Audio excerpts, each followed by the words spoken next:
Okay, everyone, we're ready to go. Apologize for the technical problems, but the images are important. So we'll have you just read these, and then we'll get started.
Ben, I want you to wake up. I'm Dr. Wright here. I'm a psychiatrist here at this Fort Maine. I want to talk to you, ask you a couple questions, see how you're feeling. You know, I've been looking through your history here, your records. It's some pretty serious stuff here. I don't know, it looks like it could be something to do with diagnosis of, well, definitely severe depression, but maybe some other personality disorders, some kind of rare form of that involves a definite preoccupation and with nonviolence, the anti-war propaganda. Seems like you've been immersed in. Are you listening to me, Ben? Oh, stay awake. I want to ask you some questions. Could you tell me a little about your childhood? Do you have any trauma in your childhood that you recall? Childhood trauma? Anything that was really upsetting? Doc, they're torturing me. No, I want to ask you these questions, Jim. It's really important. No, there's nobody going to torture you here now. You're all right. You're in the hospital. But could you tell me a little about your childhood? Did you have a traumatic childhood? Doc, I won't kill. That makes me crazy. Well, that's what we're trying to see about, Ben. I wanted to ask you about your childhood.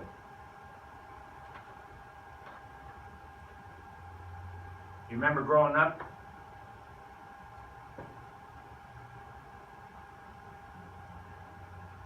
They're torturing me, Doc.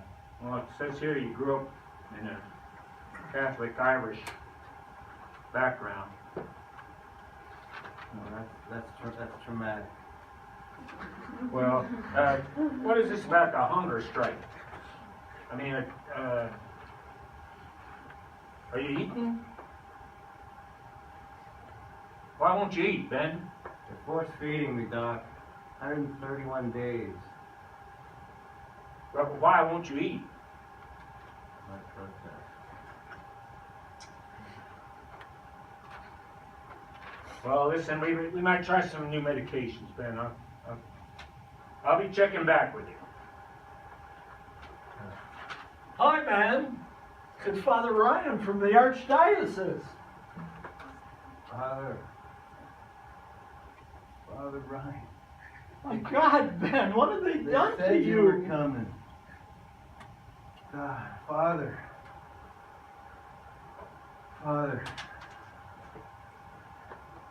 I need communion. Can you give me communion? No, Ben. I can't do that. What? The church will not allow it, Ben.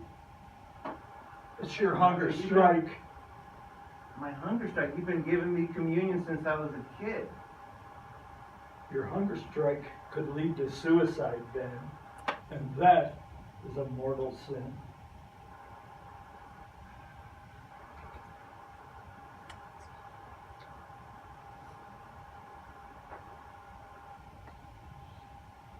Father,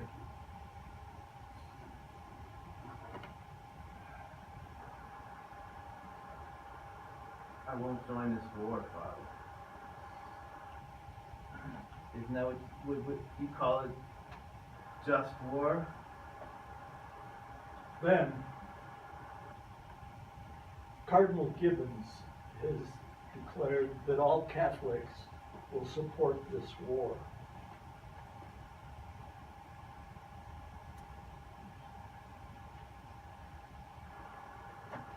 Well, this Catholic will not.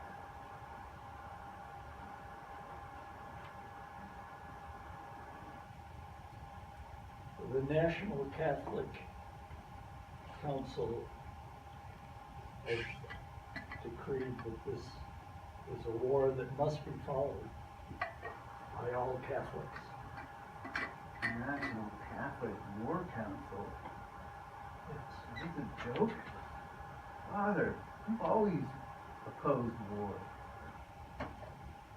Where's my church? Where's my church?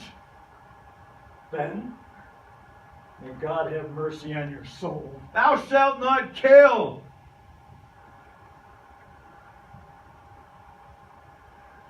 Thank you. Hey, Ben. Ben, they finally let me in to see you. Alex? Yeah. How's it going? How you doing here, brother? Alex.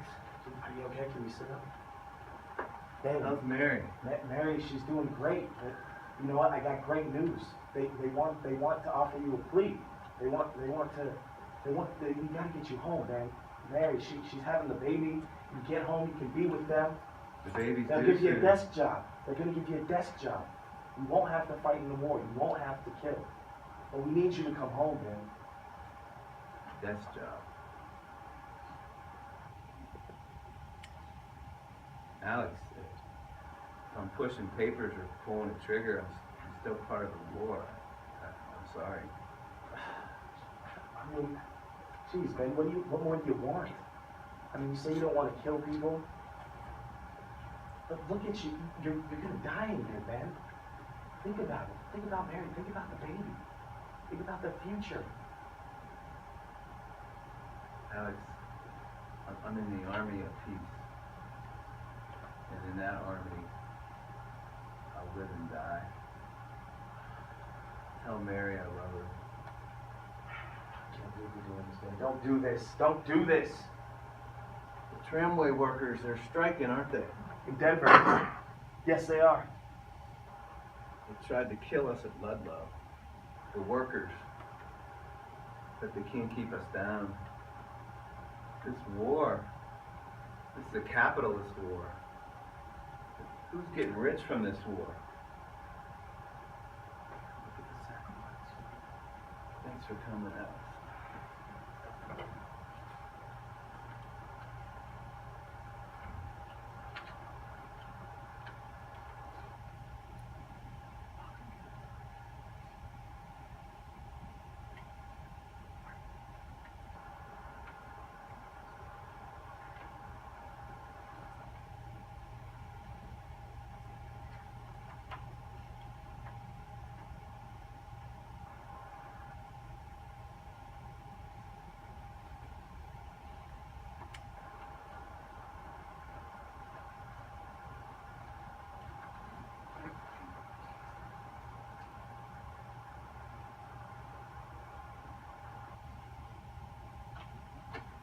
Louis Tickets was killed in the Romero massacre.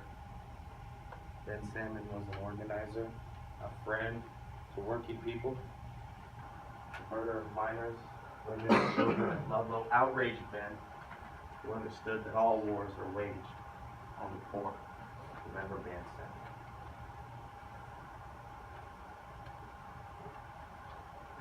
Me and my fellow attorneys at the ACLU finally decided to take up Ben Salmon's cause while he was on his hunger strike. He had been beaten and mistreated for years, placed in solitary confinement for months, initially sentenced to death, beaten, nearly lynched, force-fed for 135 days, and sent to an insane asylum. After we took up his case, and the New York Times printed his story, he was released and honorably discharged from the army that he had never joined. Salmon died of pneumonia, linked to the effects of the months of force feeding that he had endured. Remember Ben Salmon. The story of Ben Salmon has not been told in our schools, or even among my fellow peace activists. Today, in this time of fear-mongering and a worldwide war on terror, we might find strength in the words of the Apostle Paul, words that inspired Salmon. My name is Ben Salmon. I grew up a mile from here, at 38th and Tennyson. After the war ended and I was released, I could not return to Denver. The Knights of Columbus led a campaign against me. I was blacklisted. I couldn't find work. I couldn't live here with my family. And so I moved to Chicago. And that's where I died, shortly after this, from the effects of the force feedings.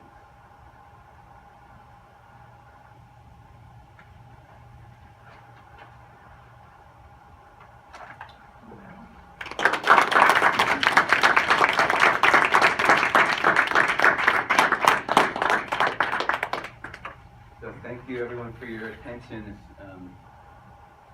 It's a really serious role. The only humor we could find in it was the Irish Catholic joke. but it's an important story, and so yeah, this is kind of our version of what we believe his spirit was. This journey led us to Ben's family. His niece came to our performance and took stage afterwards and talked about her uncle. She said that they were never taught about what he did when they were raised, because if they were taught to see it as shameful, it was kept in silence because they faced so much stigma and persecution over what he had the courage to do. And as an adult, she learned about it and she became quite proud of him. And he even led us to his daughter, to Ben's daughter, who is now Mary Knoll Nun in upstate New York. And we had the privilege of meeting her. She's 89 years old. And I met her in New York as well. And I'm still in touch with her. And she is extremely proud of her father and what he did and the stance he took. The only person in the history of the United States that ever claimed conscience objector status based upon their Catholicism.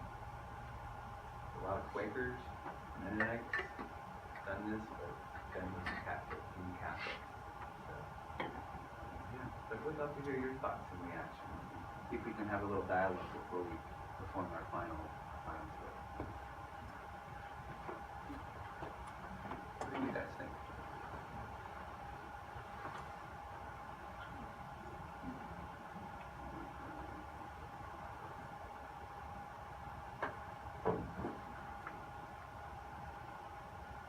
Most of the time, the whole idea of the theater provokes discussion. Did that relate at all to what you had read before? Was it similar?